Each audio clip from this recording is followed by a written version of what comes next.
প্ৰাৰ্থিত্ব লাভৰ পিছতে ধুবুৰীত নিৰ্বাচনী ৰণত জপিয়াই পৰিছে ৰকিবুল হুছেইন। হাত শিঙিমাৰীত বিশাল জনসভাত অংশগ্ৰহণ কৰি এআইইউডিএফ বিজেপিক ক্ষুৰধাৰৰ সমালোচনা ৰকিবুল হুছেইনৰ। সমষ্টি পুনৰ নিৰ্ধাৰণৰ জৰিয়তে বিজেপিয়ে আজমলক সুৰক্ষিত কৰিছে। আজমল মুখ্যমন্ত্ৰী হিমন্ত বিশ্ব শৰ্মা এটা মুদ্ৰাৰ ইপিঠি সিপিঠি। ধুবুৰীত আজমল হাৰিলে দিছপুৰৰ পৰাও আঁতৰি যাব লাগিব হিমন্ত বিশ্ব শৰ্মা। এনেদৰেই নিৰ্বাচনী প্ৰচাৰ সভাত বদৰুদ্দিন আজমল আৰু মুখ্যমন্ত্ৰীৰ বিৰুদ্ধে সৰব হ'ল ধুবুৰীৰ প্ৰাৰ্থী ৰকিবুল হুছেইন।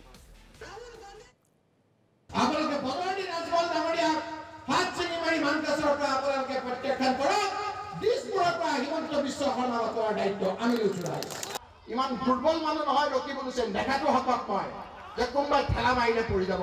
50টা হিমন্ত বিশ্ব শৰ্মাই আমাৰ কাৰো লো মেডেল লৰাব নোৱাৰে।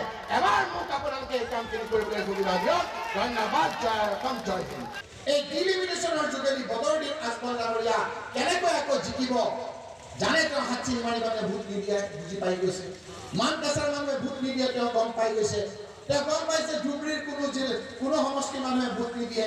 সেইকাৰণে তেওঁ 3টা নতুন সমষ্টি অন্তৰ্ভুক্ত কৰিছে তেওঁৰ বন্ধু হিমন্ত বিশ্ব শৰ্মা ডাঙৰীয়াই। বৰপেটাৰ 2টা আৰু বঙাইগাঁৱৰ 1টা সমষ্টি নতুনকৈ অন্তৰ্ভুক্ত কৰি ডিলিমিটেশ্যনত কৰবাত হৈছে 8টা সমষ্টি, কৰবাত হৈছে 9টা সমষ্টি, ইয়াত 11টা সমষ্টি কৰিছে ৰাইজ। 11টা সমষ্টি ভাৰতবৰ্ষৰ ভিতৰতে এই সমষ্টিটো সকলোতকৈ বেছি পপুলেশ্যন 27 লাখ টকা আজি এই এমপি সমষ্টি কৰিছে।